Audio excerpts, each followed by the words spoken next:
East of Phoenix, past the last subdivision and the last gas station, the desert floor rises into a broken wall of red and black rock that has no gentle side. The Superstition Mountains do not slope up the way most ranges do. They stand up out of the flat ground almost at once, cliff after cliff, canyon after canyon, until the whole range looks less like a mountain range and more like something that was torn open and never quite closed back up. At the center of it, visible for miles in every direction, a single spire of stone rises taller than a 60-story building. Today, almost everyone who lives near it calls it Weaver's Needle. And somewhere in the folds of rock around that needle, according to more than a century of prospectors, drifters, and dying men's letters, there is a door. Not a cave mouth, not a crack in the stone that looks like a door if you squint hard enough in bad light. The limestone it was cut from has not seen daylight in over 4,000 years. An actual door, built of iron, set into the rock by hands that were not Apache and were not American, sealing something that two men found in the 1860s and that almost nobody who has gone looking for since has come back the same. The story most people already know is the simple one. A rough German immigrant named Jacob Waltz found a rich gold mine somewhere in these mountains, kept the location to himself for 30 years, and died in Phoenix in 1891 without ever fully explaining where it was. Prospectors have spent the century since chasing 3 or 4 sentences he supposedly whispered on his deathbed. That version sells cheap souvenirs in the gift shops of Apache Junction, and it is not wrong so much as it is incomplete. It leaves out the part that mattered more to the people who already lived on this ground long before Waltz arrived. It leaves out why the Apache who guided prospectors that far and no farther always stopped at the same line in the rock. And it leaves out the second prospector, the one who was there when whatever was found, and who never got the chance to grow old enough to write a letter about any of it. His name was Jacob Weiser, and by most tellings he crossed into these canyons with Waltz, as an equal partner, not a hired hand walking a step behind him. What happened to Weiser is the hinge the entire legend turns on, and depending on which old-timer told the story, it happened in 3 or 4 completely different ways. Only one detail stays the same across every version anyone ever wrote down. Whatever it was, it happened close to the door. If you're enjoying this story so far, don't forget to hit the like button and subscribe. Drop a comment telling me where in the world you're watching from. I love hearing from you. To understand why that line in the rock mattered, you have to understand what the Superstition Mountains actually are. Roughly 20 to 29 million years ago, this stretch of Arizona sat above one of the largest volcanic systems in the region's history, a caldera that eventually collapsed after eruptions violent enough to bury the surrounding desert under hundreds of feet of ash and rock. What stands today, the jagged ridgelines, the sheer canyon walls, Weaver's Needle itself, is the eroded remnant of that collapse, hardened lava and compacted ash, carved into some of the most disorienting country in the American Southwest. People do not simply get lost here the way they get lost in an ordinary forest. Search and rescue volunteers who work this range will tell you the canyons fold back on themselves so that 2 different ridgelines can look identical from a few hundred feet away, and a hiker can walk in a wide circle for hours, convinced the whole time they are moving in a straight line toward water. That much is documented and repeated in rescue reports filed on this wilderness for decades. It is not the strange part. The strange part is what the Apache who lived alongside this range for generations before any prospector arrived believed was inside it. In their tradition, recorded by early chroniclers who spent years among Apache bands in the late 19th century and repeated since in regional histories of the territory, the range was not simply dangerous ground to be avoided out of caution. It was treated as an entrance, one of the specific places where the world of the living sat close enough to whatever lay beneath it, that the line between the two could not be trusted. Some accounts describe the range as the home of a thunder spirit, old and easily provoked. Others describe guardians, beings whose task was keeping whatever rested inside the mountain from being disturbed by anyone who wandered too far past the outer canyons. The details shift depending on which band and which decade you are reading, the way oral tradition always shifts a little at the edges while holding steady at its center. But the center holds. Every version agrees on the same basic shape. Something lived in there. It was old, and it did not want company. Long before Jacob Waltz ever set foot in the territory, there is a story that predates him by decades, the story of the Peralta family. According to accounts that circulated first through Sonora and later through the mining camps of the Arizona Territory, a wealthy Mexican family named Peralta ran a profitable gold operation somewhere in these same mountains during the 1840s, working the ore for years before deciding, for reasons the record does not agree on, to abandon the district and seal their workings rather than simply walk away and leave them open. The story goes that as the Peralta party made their final trip out, loaded with ore and moving through a narrow stretch of canyon, they were attacked, and by most tellings, none of them survived to reach Sonora again. Historians disagree sharply on how much of this actually happened and how much was invented later to explain why so much gold seemed to have vanished from a district that clearly had it. What nobody disputes is that the canyon where the massacre is said to have taken place still carries the name today, and that prospectors going back more than a century have treated it as the starting point for any serious search of the range. If the Peralta story is true even in outline, the mine Jacob Waltz eventually claimed to have found was never a discovery at all. It was a return. Somebody, decades earlier, had already worked that ground, already taken enough gold out of it to build a family fortune, and already lost enough people doing it that they chose to seal the entrance rather than keep pushing their luck. That is the part almost nobody puts in the gift shop version of events. The gold was never sitting there undiscovered, waiting patiently for an immigrant with a mule. It was abandoned, on purpose, by people who apparently had good reason to stop. Which brings the story back to the door itself. Prospectors searching this range across 4 separate decades, working independently of one another and in most cases never meeting, have described the same object in almost the same words. Not a cave, not a mine shaft with a wooden frame rotted to splinters, which is what you would expect from 19th century Mexican or American mining practice here. A door, iron, or something close to it, fitted into solid rock with a precision nobody digging by hand with period tools should reasonably have managed, sealed shut, and in every account, still sealed the last time anyone claims to have laid eyes on it. Some old-timers placed it in a canyon south of Weaver's Needle. Others placed it further north, closer to the wilderness boundary.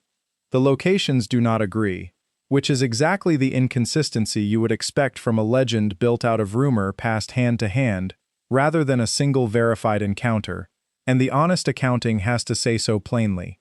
Nobody today can walk you to it. No photograph of it has ever survived serious examination. But the fact that the specific description, a door, iron, sealed, impossibly well fitted for its supposed period, kept surfacing independently across decades and across searchers who had no reason to coordinate their stories, is the detail that keeps pulling people back into these canyons even now. A single story can be one man's imagination working overtime in bad heat. A detail that keeps repeating itself across generations of strangers who never crossed paths starts to look like something else. It starts to look like the kind of thing that gets passed down because somebody really did see it, once, and never went back to look again. This is where Jacob Waltz and Jacob Weiser actually enter the historical record. Not as legend, but as 2 real men who lived and worked in the Arizona Territory during the 1860s, prospecting the same district the Peraltas were said to have worked and then abandoned. The 2 men were partners, sharing risk and, by most accounts, sharing whatever they found equally between them. Sometime that decade, by nearly every version of the story that survives, they found it. A vein, or a cache, or ore, already broken loose and stacked, waiting. Exactly the kind of detail that would make sense if what they stumbled onto was not virgin ground at all, but the sealed remains of somebody else's operation, left exactly as its previous owners had left it. What happened next depends entirely on which account you choose to trust, and the honest answer is that none of them can be fully verified today. One version says Weiser was killed in an Apache raid shortly after the discovery, a plausible enough outcome given how aggressively Apache bands were known to defend this specific ground against intrusion. Another version, darker and considerably less flattering to Waltz, suggests Weiser did not die by Apache hands at all, and that Waltz simply never wanted to split a rich claim 2 ways. A third version has Weiser surviving the initial encounter only to die later, alone, of wounds nobody else ever witnessed or recorded. What stays constant, the one detail every version agrees on regardless of how the rest of the story bends, is that Weiser died close to the discovery, and Waltz did not, and that Waltz spent the next 3 decades of his life never fully explaining what actually happened in that canyon to anyone who asked him directly. Waltz lived quietly after that, working small claims around the territory, saying little, until a flash flood on the Salt River in 1891 left him sick and dying in the home of a woman named Julia Thomas. In his final days, he is said to have given her fragments, landmarks, a rough sketch, directions that made sense to no one who ever tried to follow them into the canyons. He never once, in any account anyone recorded at his bedside, said the name Weiser out loud. If you're hooked on this story, make sure to subscribe and turn on notifications so you never miss an upload. Your support means everything and helps me bring you more emotional stories like this one. Julia Thomas searched for months after Waltz died and found nothing, and in the years since, the canyons around Weaver's Needle have taken a documented, verifiable toll on the people who kept looking anyway. The best-known case is Adolph Ruth, a retired federal veterinarian in his 60s who set out into the range in June of 1931, carrying an old set of Peralta maps he believed were genuine. He never came out. When searchers found his remains 6 months later, scattered across a ridge that now carries his name, his skull had 2 bullet holes in it, a detail confirmed by the Pinal County investigation and never satisfactorily explained since. Ruth is only the best documented case, not the only one. Local records and news accounts across the century list dozens of people who went into these canyons looking for the Dutchman's mine and were later found dead of exposure, of falls, or, in a smaller number of cases, of gunshot wounds investigators could never pin on another living searcher.